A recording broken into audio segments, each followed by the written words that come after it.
आ जाओ, धीरे धीरे, आराम से। अरे भागो दौड़ो मत, आराम से आओ, इतनी जल्दबाजी अच्छी नहीं। हाँ, आज पाते की बुद्धि की कहानी आपको सुननी है, अभय कुमार की, मालूम है मुझे। तो हम शुरू करते हैं।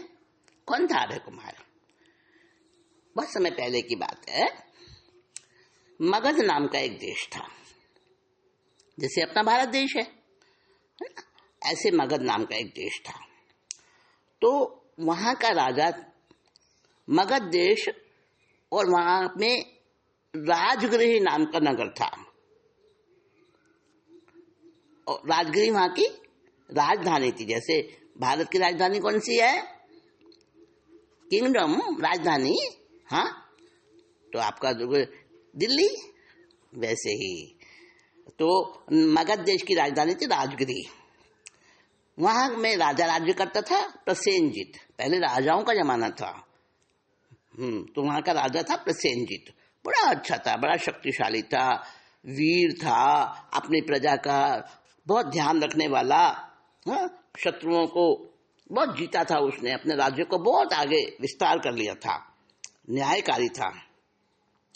तो उस राजा की बहुत सारी रानियां भी थी, और रानियां भी थी तो बहुत सारे पुत्र भी थे, ठीक है ना। तो सभी पुत्रों में एक, जो उसका सबसे बड़ी रानी का बेटा था, वो, उसका नाम था अभय कुमार। अब उस अभय कुमार का कैसे जन्म हुआ, इसकी कहानी पहले मैं थोड़ा सा बैकग्राउंड बता दूं उसका। क्या था, राजा की बहुत सारी रानियां थी, और अभय कुमार सबसे बड़ी रानी का बेटा था। वो तो बात की बात है।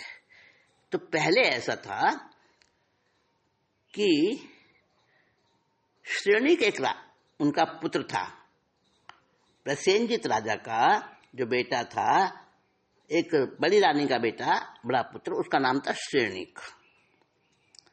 अब वो बहुत बुद्धिमान था, बड़ा बुद्धिमान था श्रेणिक। श्रेणी समझते हो? श्रेणी, लाइन, और उसका नाम रखा था श्रेणिक, क्योंकि वो सबसे बड़ा बेटा था और बहुत ही बुद्धिमान था, और पाथी की बुद्धि थी उसके अंदर, और बहुत अच्छा था। राजा उसको बड़ा प्यार करता था कि मेरे बाद में राज सिंहासन का अधिकारी इसको ही बनाऊंगा, ये पूरा सुपात्र है, योग्य है। और बाकी के जो बेटे थे, दूसरे दूसरे रानियों के पुत्र, वो ऐसे बुद्धू थे, बुद्धू, है ना, उनको कोई इतनी अक्ल नहीं थी, खाते पीते मस्त रहते। तो राजकुमार श्रेणिक पढ़ने लिखने में बहुत होशियार था, सुंदर भी था, मतलब राजकुमार, वो राजा होने के सारे लक्षण थे उसमें। और दूसरे जो बेटे थे, वो कोई काना, कोई भैंगा, कोई अलग अलग आकार वाले। तो राजा अंदर ही अंदर में, और राजा के मंत्री वगैरह सब श्रेणिक को चाहते थे। लेकिन दूसरे राजकुमार और उनकी जो माएँ थी, वो उससे जेलसी करती थी। अब प्रसेनजित राजा अपने उस बेटे को, श्रेणिक को, ना तो कभी प्यार करता पास में बिठा के, उसको पता था कि राजनीति बड़ी तगड़ी चल रही है, इसको मार डालेंगे अगर जरा सा मैंने इसकी तरफ ध्यान देना शुरू कर दिया ना, श्रेणिक की तरफ, तो उसको मार डालेंगे सब मिलके। तो राजकुमार श्रेणिक समझ गया कि मेरे पिता जो है ना परेशान है, और मेरे कारण से हर समय चिंता में रहते हैं। तो एक दिन राजकुमार श्रेणिक चुपचाप से रात में निकल गया, राजमहल को छोड़ दिया उसने।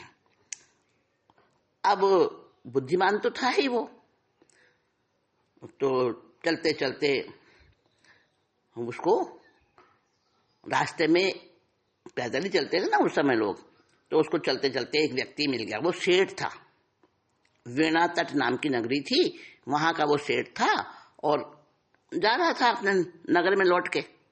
वो उसका साथी मिल गया, दोनों चलने लगे रास्ते में। अब क्या हुआ जब नदी आती है तो श्रेणिक जो राजकुमार था ना, बच्चा था उस समय, छोटा बच्चा नहीं, युवक था, तो उसने अपने जूते उतार दिए और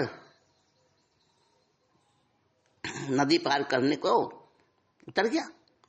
अब वो जो दूसरा था ना, एजिड व्यक्ति था, जो उसका साथी बना था रास्ते में, तो उसने जो सोचा ये क्यों उतार रहा है जूते, तो उसने नहीं उतारे जूते।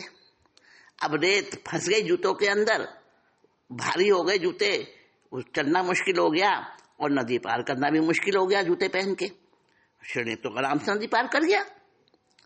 जब पार पहुंच गए तो उसको सेठ को समझ आया कि हाँ, इसने तो बुद्धिमानी कर ली। अब एक पेड़ के नीचे बैठे तो श्रेणिक ने तो क्या किया, अपनी छतरी खोल के और सिर के ऊपर लगा ली। अब वो दूसरा व्यक्ति जो था ना, साथी, वो सोचता है मूर्ख है ये लड़का, अभी तो कोई बारिश नहीं है, कोई धूप भी नहीं है, क्यों छतरी खोल के लगा ली। जितनी देर में तो उसके ऊपर पक्षी ने बीट करी, पूरे कपड़े भर गए, गंदे हो गए। मैं सोचा ये लड़का तो बच गया, छतरी लगा ली थी ना इसने, होशियार है। ऐसे कई रास्ते में ऐसे कई उदाहरण मिले, तो सेठ को समझ आ गया लड़का बहुत होशियार है। चलो जी, पहुंच गए अपने घर, नगरी में पहुंच गए।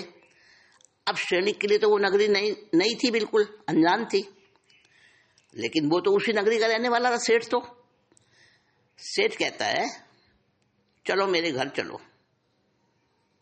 तो उसने कहा कि आपके घर चलो? नहीं, आप मुझे जानते नहीं, मैं आपको जानता नहीं, ऐसे अनजान व्यक्ति को अपने घर में कहाँ ले जाओगे। तो उसने जो है ना मना कर दिया, श्रेणिक ने मना कर दिया। अब बैठ गया, कहीं देखने लगा कहाँ बैठूं।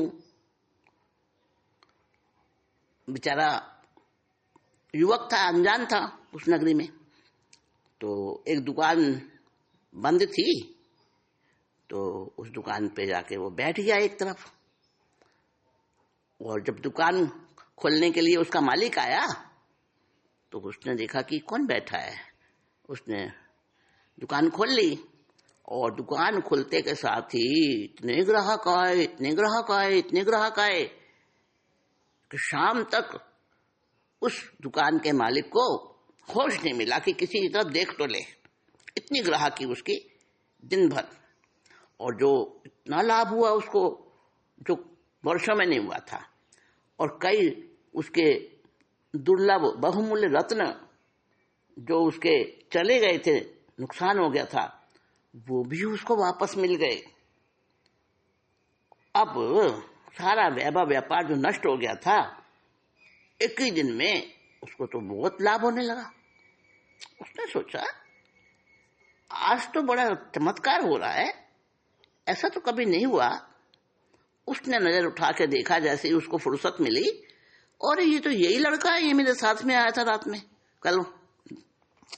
उसको याद आ गया मेरे साथ में यही लड़का था कल, हमने यात्रा साथ साथ की थी, जरूर ये बड़ा पुण्यशाली है, इसको मैं अपने घर ले जाता हूं। और मेरी भी जवान बिटिया है, ऐसा बुद्धिमान सुंदर, उसे नहीं पता था ये राजा का बेटा है, कोई परिचय नहीं दिया था उसने अपना। तो सेठ सोचता है मन में कि अपनी बेटी के साथ इसका विवाह कर दूंगा। पहले के लोग ऐसे ही विवाह करते थे, सुपात्र देखते थे, उसकी योग्यता देखते थे। आजकल की तरह नहीं बस पैसा देख लिया। हाँ, तो विवाह बड़े सफल होते थे पहले जमाने के। हाँ, तो क्या हुआ, वो जो व्यापारी था ना, सेठ था, उसने अपने मन में सारा योजना बना ली। अब उस लड़के को, श्रेणी को कहता है बेटा चलो ना हमारे घर चलो। तो आप किसके मेहमान हो, इस नगरी में किसके मेहमान बन के आए हो। तो श्रेणिक ने कहा सेठ जी मैं तो आपका ही मेहमान हूं। सेठ और खुश हो गया उसकी मीठी मीठी मीठी बातें सुन के। सेठ ने कहा चलो बेटा अपने घर चलो, उसको घर ले आया। अब वो जो सेठ की पुत्री बेटी थी ना, वो भी बड़ी होशियार थी, नंदा नाम था उसका, सुंदर भी थी और होशियार भी थी। उसने भी, जब सेठ ने उसको कहा कि मैं देख एक लड़के को लाऊंगा घर पर, पहले दिन ही बता दिया था कि रास्ते में मुझे एक लड़का मिला, और पहले तो मैं उसका मूर्ख समझता रहा, लेकिन लड़का तो सचमुच में होशियार था। अब अगले दिन जब वो लड़का उसकी दुकान पे वापस मिल गया, तो सेठ ने अपनी बेटी को नौकर के हाथ कहला के भेजा कि मैं उस लड़के को घर लेकर आ रहा हूं, तो खाना वाना बना के रखना। सेठ की पत्नी नहीं थी, पहले ही मर चुकी थी, बेटी थी घर में। तो नंदा को समाचार पहले ही कर दिया था सेठ ने। अब वो नंदा ने दूर से देखा कि सेठ के साथ एक सुंदर युवक आ रहा है, मेरे पिता के साथ। नंदा भी बड़ी होशियार थी, उसने सोचा परीक्षा लेनी चाहिए, तो उसने पहले से ही कहला के भेजा नौकर के हाथ कि इस रास्ते से नहीं, इस रास्ते से आना। और कौन सा रास्ता? जिसमें बहुत कीचड़ थी, दलदल था। दलदल समझते हो, कीचड़ समझते हो ना। और श्रेणी के पूरे पैर भर गए कीचड़ में। और जैसे वो घर के दरवाजे पर पहुंचा ना, तो नंदा ने अंदर से एक छोटे से लोटे में पानी भेजा और कहा पैरों को साफ करके, और पानी बचाना, सारा पानी मत गिराना, और पैरों को धो के अंदर आओ। अब वो सैनिक सोचता है इतना सा तो पानी है, पूरे मेरे पैर भर रहे हैं कीचड़ में, इस इतने से पानी से पैर भी धोने और पानी बचाना भी। समझ गया कि यहाँ भी होशियारी, मुझे भी अपनी होशियारी दिखानी है। तो सैनिक ने क्या किया, बैठ गया है एक जगह पे, और जितनी भी कीचड़ लगी थी ना, एक उधर से रास्ते से एक सूखी लकड़ी पड़ी थी, वो लकड़ी उठाई, लकड़ी का एक छोटा सा पीस उठाया, रास्ते में पड़ा हुआ था, और उससे पहले अपने सारी कीचड़ को हटा दिया। थोड़ी थोड़ी कीचड़ बाकी रह गई, तो वो उस पानी, जो पानी भेजा था ना अंदर से, उस पानी से साफ कर लिए पैर और पानी बचा भी दिया। नंदा तो चुपचाप से देख रही थी छुप के, सोचा है तो बुद्धिमान। अब उसको घर लिया और उसका और भी परीक्षाएं ली थी उसकी, कहानी बहुत लंबी हो जाएगी। कई परीक्षाएं ली थी नंदा ने, और फिर उसको भोजन वोजन कराया, और फिर सारी बातें होके, और उसको पूछा सेठ ने, बेटा मैं अपनी पुत्री की शादी तुमसे करना चाहता हूँ, तो मेरे घर पे घर दामाद बन के रहो, मेरा कारोबार संभालो, मैं बूढ़ा हो गया हूँ, मेरी एक ही बेटी है ये, और मैं इससे तुम्हारी शादी करना चाहता हूँ। बताओ तुम कहाँ के हो? उसने कहा जी मैं तो राजगिरी नगरी में रहता हूँ, और मैं घर से आ गया रूठ के। अच्छा, कोई बात नहीं, अब तुम्हारा ये घर है। और बड़े ठाट बाट के साथ सेठ ने नंदा की शादी सैनिक से कर दी। समझ गए? अब घर दामाद बना दिया उसको, सैनिक रहने लगा घर में सेठ का दामाद बन के। और ऐसे रहते रहते कुछ समय बीता, और नंदा गर्भवती हो गई, प्रेग्नेंट हो गई वो। तो सब बड़े खुश हुए, सेठ भी बड़ा खुश हुआ कि मैं नाना बनूंगा, और सैनिक भी बड़ा खुश हुआ। अब क्या होता है कि उधर जो सैनिक का पिता था, कौन? प्रसेनजीत राजा, राजगिरी नगरी में जो राजा था, मगध का राजा प्रसेनजीत, जब चुपचाप से बिना बताए सैनिक चला आया महलों से, सवेरे पता चला, राजा बड़ा दुखी हुआ। उसने जगह जगह अपने कर्मचारियों को भेजा कि कहीं से भी खोज के सैनिक को लाओ, मगर सैनिक नहीं मिला। तो राजा बीमार हो गया प्रसेनजीत, और उसकी ये हालत हो गई कि बस अब बचेगा नहीं। अब राजा ने चारों तरफ अपने दूत कर्मचारी दौड़ाए कि कैसे न कैसे भाई सैनिक को ढूंढ के लाओ, और उनको एक पत्र लिखकर दे दिया। और उस पत्र में लिखा कि बेटा तू जहां भी है आजा, मैं एक बार तुझे देखना चाहता हूं, न मालूम कब मेरे प्राण निकल जाएं। और वो दूत जगह जगह ढूंढने लगे सैनिक राजा को, सैनिक राजकुमार को। अब वो ढूंढते ढूंढते वो तो नंदा का पति बनके, सेठ का दामाद बनके, वो तो अच्छी दुकानदारी भी संभाल रहा था, खूब पैसा हो गया उनके पास में। और राजा तक भी, जो वहां का नगरी का राजा था, उस नगरी का वेणातट्टाम नगरी का जो राजा था, राजा तक भी उसकी अच्छी पहुंच हो गई। उसने तो बड़ा कारोबार जमा लिया और बड़ा नाम कमा लिया वहां पे सैनिक ने। अब ऐसे करते करते एक दिन जो प्रसेनजीत के भेजे हुए कर्मचारी थे, वो किसको नजर आ गया, और उसने कहा कि यही है हमारा राजकुमार। और उसके पास जाके कहा आपके पिता बहुत बीमार हैं और ये पत्र दिया है और आप अभी चलो। तो सैनिक ने पत्र पढ़ा, उसका वात्सल्य जगा पिता के प्रति जो उसका प्रेम था, आंखों से आंसू निकल आए और कहने लगा सेठ जी मेरे पिताजी बहुत बीमार हैं। ये नहीं कहा मैं राजा का बेटा हूँ, हाँ ये नहीं बताया, और मेरे पिताजी बहुत बीमार है, मैं बिना बताए आ गया था रूठ कर, तो उनका पत्र है, मुझे एक बार जाना पड़ेगा।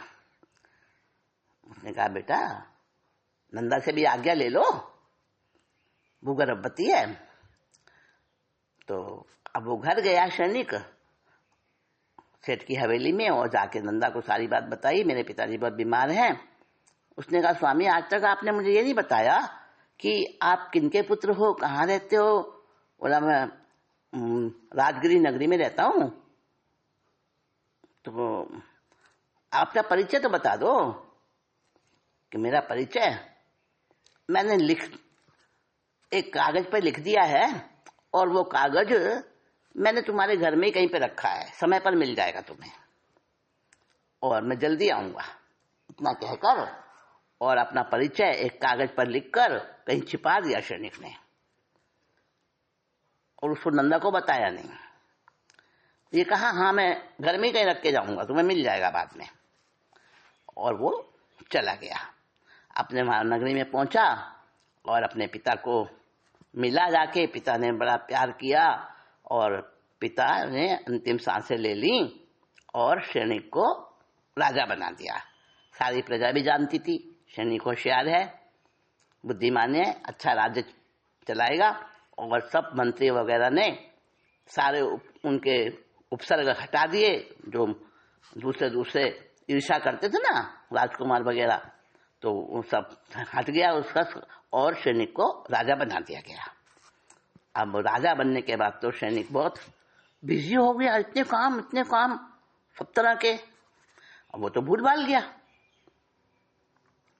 काफी दिन बीत गए। उधर नंदा को दोहद उत्पन्न हुआ।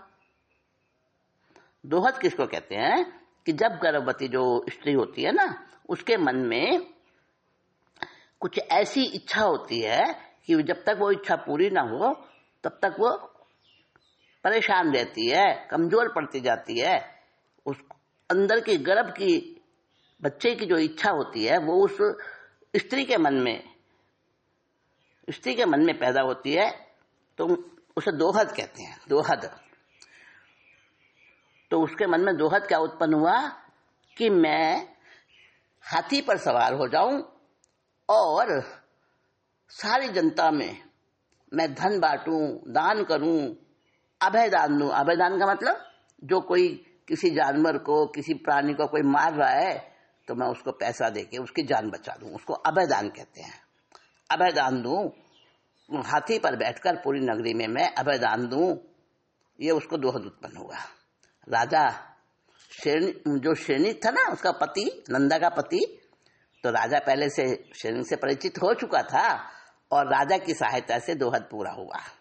सेठ के पास तो इतना नहीं था कि दोहद पूरा करता, लेकिन राजा जब उसका साथी बन गया, मित्र बन गया, तो नंदा का दोहद पूरा हुआ। और जब समय आया, टाइम पूरा हुआ गर्भ का, तो नंदा ने एक सुंदर पुत्र को जन्म दिया और उसका नाम रखा अभय कुमार, क्योंकि अभय दान का दोहद उत्पन्न हुआ था ना, अभय कुमार नाम रख दिया। अब वो अभय कुमार और पाते की बुद्धि उसको प्राप्त थी जन्म से ही। अब अभय कुमार बड़ा होने लगा। पिता तो उसका कौन था? शैनिक। वो तो राजा बन के बैठा है, उसको पता ही नहीं कि मेरा बेटा हुआ है ना। और इधर अभय कुमार जो है बड़ा हो रहा है धीरे धीरे। जब थोड़ा बड़ा हुआ, खेलने कूदने अपने मित्रों में जाने लगा, तो उसके साथी उसको कहते हैं, जा जा, आया हमसे जीतने के लिए। तो बाप का भी पता नहीं तेरा बाप कहाँ है, तो बाप का नाम भी नहीं जानता। अब वो अभय कुमार रोता रोता अपनी माँ के पास आता, नंदा के पास, और कहता है, मेरे पिता कौन है माँ, कहाँ है मेरे पिता? नंदा भी रोने लगी, कहने लगी, बेटा तेरे पिताजी गए थे, अभी तक लौट कर तो आए नहीं है, पर तेरे पिताजी हैं बहुत अच्छे, पर मेरे पिता हैं कौन, उनका नाम क्या है, वो कौन है, उनका परिचय क्या, बताओ तो सही माँ। तो नंदा को भी नहीं पता था। ऐसे करते करते कुछ और बड़ा हुआ। अभय कुमार बहुत बुद्धिशाली था, सब उससे हार जाते, और अच्छा विद्वान भी बन गया वो। राजा भी उनका साथ देता था, क्योंकि सैनिक का उसके पिता का परिचित बन गया था, मित्र बन गया था राजा। तो अच्छा शस्त्र शास्त्र सब सीख गया वो, और अच्छा विद्वान बन गया, युवक बन गया, वो बड़ा हो गया, युवक बन गया। एक दिन फिर अपनी माँ से कहता है, माँ मेरे पिताजी का परिचय बताओ, जब पूछता हूं तुम टाल जाती हो। उसकी माँ ने, नंदा ने कहा, बेटा तेरे पिता का परिचय तो कहीं यहीं रखे गए हैं, वो मुझे आज तक मिला नहीं, वो है घर में परिचय, कहीं लिख के गए हैं वो। अब अभय कुमार ने खोज मचाई, घर में ढूंढना शुरू किया, इतनी बड़ी हवेली थी। आखिरकार उसको मिल गया वो लिखा हुआ पेपर, जो सैनिक ने अपना सारा परिचय लिखा था। माँ अभय कुमार तो कहने लगा, माँ ऐसे वैसे नहीं है मेरे पिता, वो तो राजगिरी नगरी के राजा है। अब तो मैं अपने पिता से मिलूंगा, जरूर जाऊंगा, जरूर मिलने जाऊंगा, अब नहीं रुक सकता। नंदा ने कहा, मैं भी चलूं? तो कहा, ठीक है माँ, तुम भी चलो। अब अभय कुमार अपनी माँ नंदा के साथ में राजगिरी नगरी की तरफ चल देता है। तब तो पैदल ही चलते थे ना लोग। अब राजगिरी नगरी में पहुंच गए तो अभय कुमार ने अपनी माँ को एक जगह पर ठहराया, सुरक्षित स्थान पर, और कहा, माँ तुम यहाँ पर रहो, यहीं रुको, और मैं पता लगाता हूँ पिताजी का। और अभय कुमार नगरी में निकल गया। बुद्धिमान तो था ही, आईक्यू उसको मिला हुआ था कुदरत से, और पाती की बुद्धि। तो उसने किसी को नहीं बताया कि मैं राजा का बेटा हूँ। होशियार था ना, ऐसे बता दूंगा किसी को राजा का बेटा हूँ तो मुझको तो जेल में डाल देंगे, कौन विश्वास करेगा मेरा। होशियार था, उसने कोई बात किसी को आउट नहीं किया, और ऐसे घूमता रहा नगरी में। तो घूमते घूमते उसने क्या देखा अभय कुमार ने, कि एक जगह बहुत लोग इकट्ठे हो रखे हैं, भीड़ लगी है। वो भी देखने लगा, क्या बात है, क्या कारण है। तो देखा तो एक कुआं है बीच में, और सूखा हुआ कुआं, उसमें पानी नहीं था कुएं में। तो उस कुएं के अंदर एक बहुमूल्य अंगूठी पड़ी है, रत्नों की जड़ी, सोने की, हीरे की अंगूठी। और वो कुएं के मतलब ऊपर से बहुत गहरा कुआं है, और उसके अंदर वो अंगूठी पड़ी है, अब चारों तरफ राजा के कर्मचारी पहरा दे रहे हैं। उन्होंने कहा सुनो सुनो सुनो लोगों सुनो, हमारे राजा महाराजा सैनिक का हुक्म है। अब सैनिक महाराजा ये शब्द सुन के तो अभय कुमार एकदम खुश हो गया, ध्यान देकर सुनने लगा। कर्मचारी कहते हैं सुनो नगरी के लोगों, हमारे राजा की ये बहुमूल्य अंगूठी इस सूखे हुए कुआं में गिर गई है। अब राजा ने ऐलान किया है कि जो कोई कुएं से बाहर ही रह खड़े होकर और इस अंगूठी को कुएं से निकाल लेगा, उसको महान बहुत बड़ा पुरस्कार मिलेगा। लगाओ अपनी अपनी बुद्धि, करो कोशिश, कुएं में उतरे बिना इस अंगूठी को बाहर निकालना है। अब ये घोषणा राज कर्मचारी कर रहे हैं और अभय कुमार युवक था उस समय, टीनेजर समझ लो। हाँ, तो अभय कुमार भी सुन रहा था इस बात को, समझ तो गया मेरे पिता सैनिक महाराज इस नगरी के राजा, अब मैं उनसे मिल सकूंगा। उसको विश्वास था कि मैं इस शर्त को पूरा कर लूंगा, पक्का, उसको अपने पे कॉन्फिडेंस था।